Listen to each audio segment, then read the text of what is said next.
everyone, this is Jane with Barlow Herbal, and I'm going to show you in this video how easy it is to make an herbal tincture.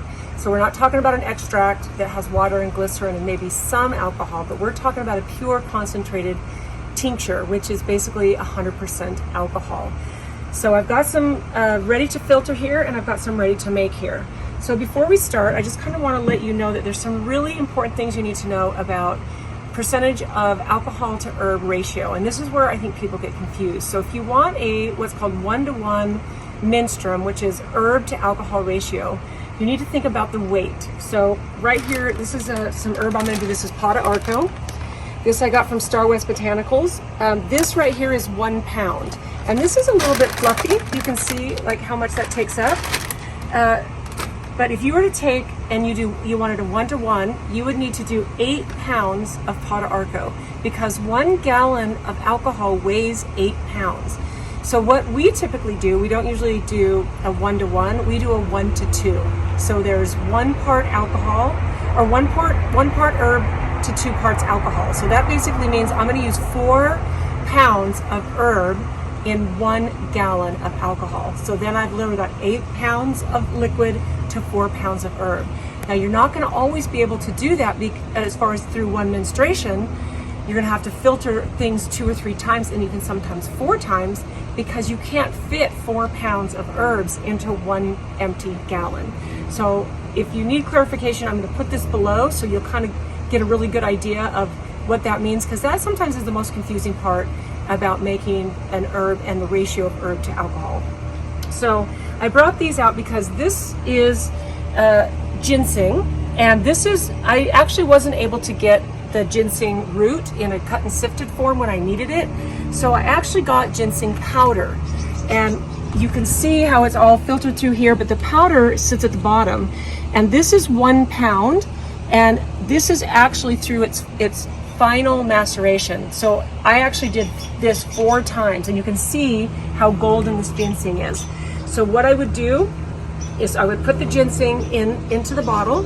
I would pour the gallon full of alcohol, and then I would put the lid on. Of course, I would put the date, and you can see here this is February 2nd of 21. So this one is completely ready because it's been through all of its maceration.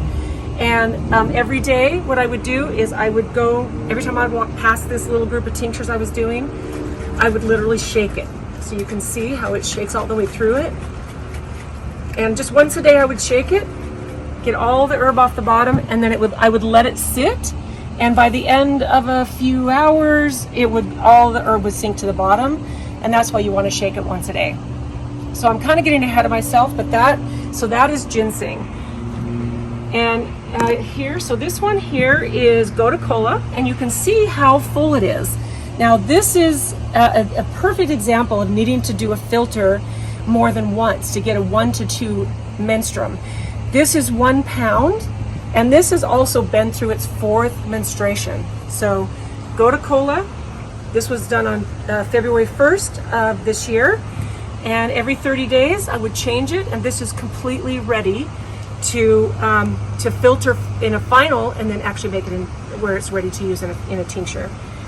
And then this one here, this one is really fun. This is Schizandra berry, and you can see I actually got the dried berries and I ground them up in a small coffee grinder that I use only for my herbs.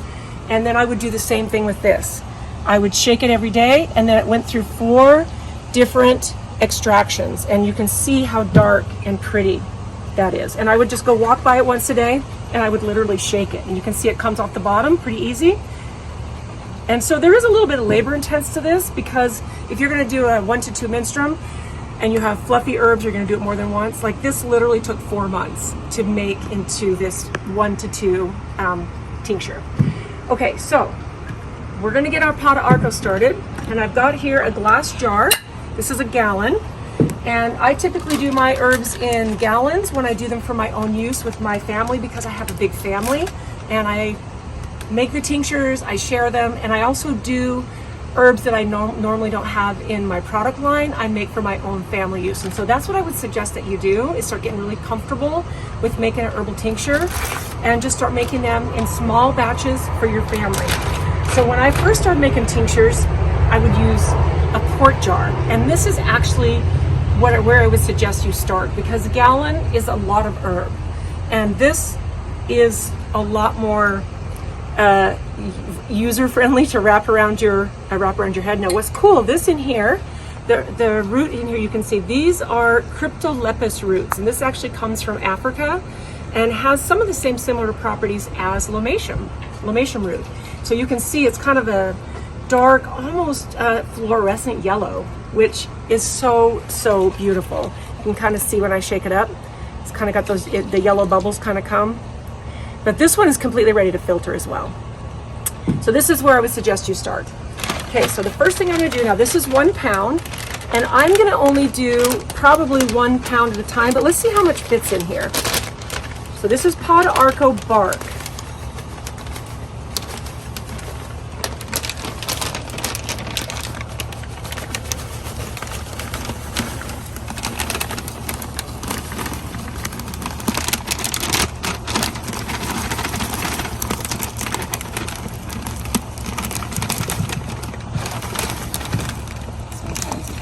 Stuck, and you can definitely use a funnel if you like. I find it works just a little bit faster unless you have a wide mouth funnel.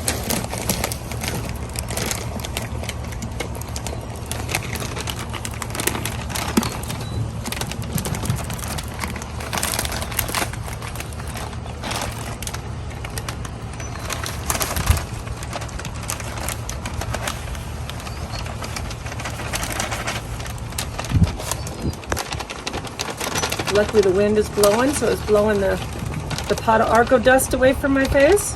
Usually I end up spending some time sneezing when I do this.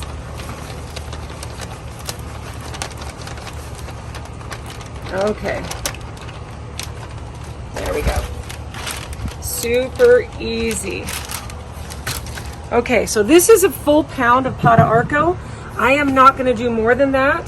I'm going to actually put this through 4 extractions. So here's my Pau d'Arco. Now, as you know, I buy things in big batches because I use a lot of it. So I actually have alcohol. This is a 5-gallon bucket of alcohol, and it comes with a handy little spout. This is 190 proof organic cane alcohol.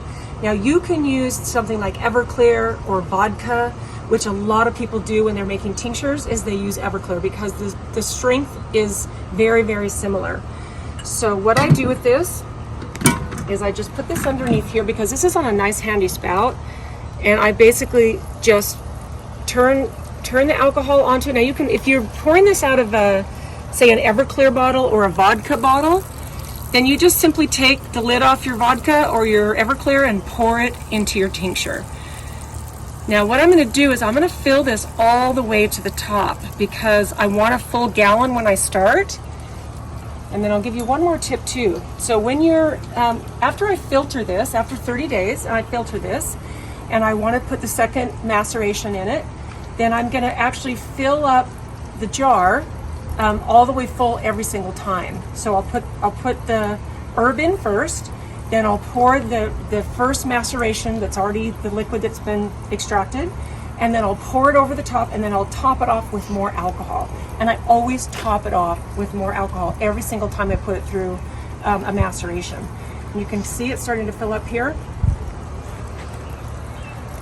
So really easy, you're just basically filling it.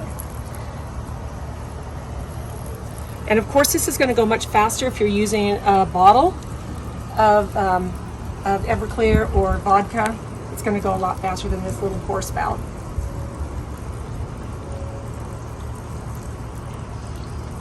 But if you have questions about the 1 to 2, I know that can be really confusing. When I do classes in person and I explain this, it does seem to be a little bit confusing as far as how to make the strength that you want. Now, I know people who actually make their own tincture, and they'll fill it only to the top where the herb is, and then they'll only do 1 extraction. And that's okay too. You can make a tincture as strong as you want it. So if you want literally a 1-to-1, you want it that strong, then you're going to need to have 8 pounds of herbs to 1 gallon of the alcohol, because that is 1-to-1. That is mathematically just how it is. Okay, so I'm going to fill this all the way to the top because again, I want to make sure that I get a full gallon. And this is going to, because I'm going to do 1 to 2 on this, This is gonna literally take me 4 months to have a final product with this. Okay, so there is my pot of Arco. Now I happen to have a lid here. You can see it's been used many times for different things, but the last one I used this for was pot of Arco, so I'm gonna use it again. I'm just gonna screw this lid on, and then I'm gonna put the date. So I'm gonna cross this date off, and today is 6/16/21. This is really important because in the past, when I didn't do this, and I thought, oh, I'll remember, I would never remember. Okay, so I'm gonna make sure this is tight because once a day, I'm gonna go in and I'm gonna literally shake this up. And then I'm just gonna sit it. I have a shelf where I keep all of my herbal tinctures. So then I'm just gonna literally take this and put it on a shelf, and I don't need to do anything with it except for shake it once a day. Now sometimes if I'm walking past it and I have some time, I'll shake it more than once a day. And you don't need to spend a whole lot of time shaking it, just as long as it gets some movement. It helps the alcohol extract all the properties out of the plant. So that's a really beautiful thing. Okay, so let's go ahead and filter the Gotu Kola. So this is actually pretty simple. Now I'm going to use another glass jar to filter this into. And I've got my nice handy funnel. And then I've got a piece of muslin cloth. Now how I buy this is by the bolt. So I buy this, I cut it into squares, and I only use these once. So I don't wash these out and use them again.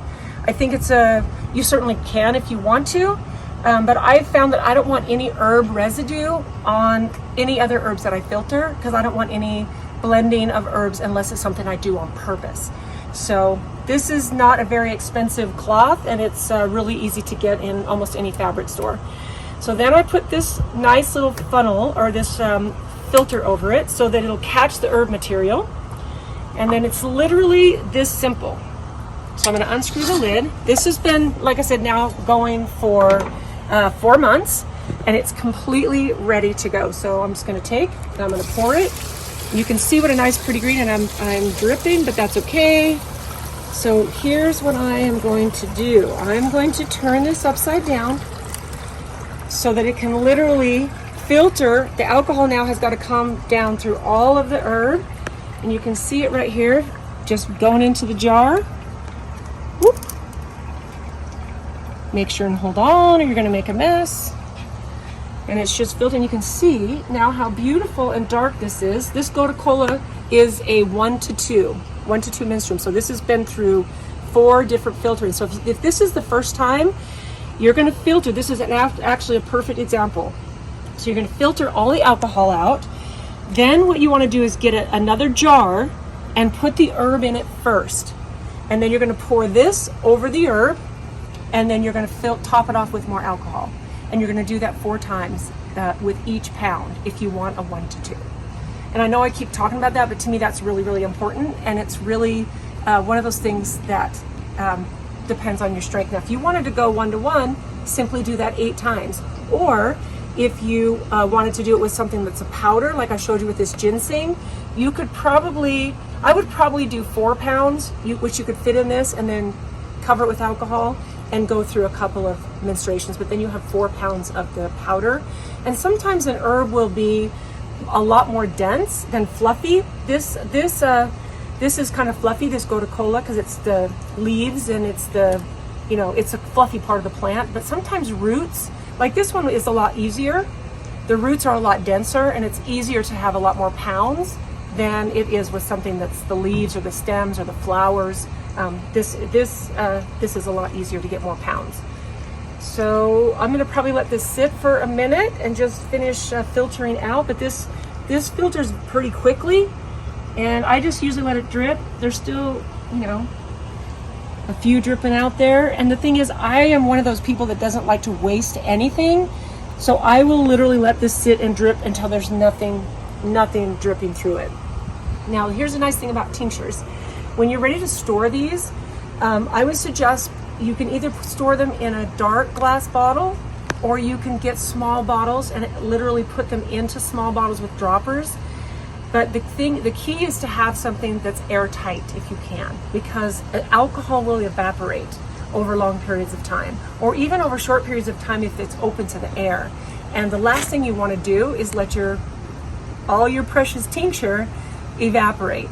Now, when you do a tincture like this and you're ready to use it, you want to make sure and add it to a little bit of water before you take it, because this is really concentrated and you can take it straight, but it's a little bit uncomfortable and it's completely unnecessary to take something that's going to be uncomfortable. So I suggest you add it to water and or a little bit of tea or juice or something just to make it a little bit more palatable. And this is literally how easy making an herbal tincture is. So if you have questions, please give me a comment below the video. If you like what we're doing here, give us a thumbs up and subscribe to our channel, and we will see you in the next one.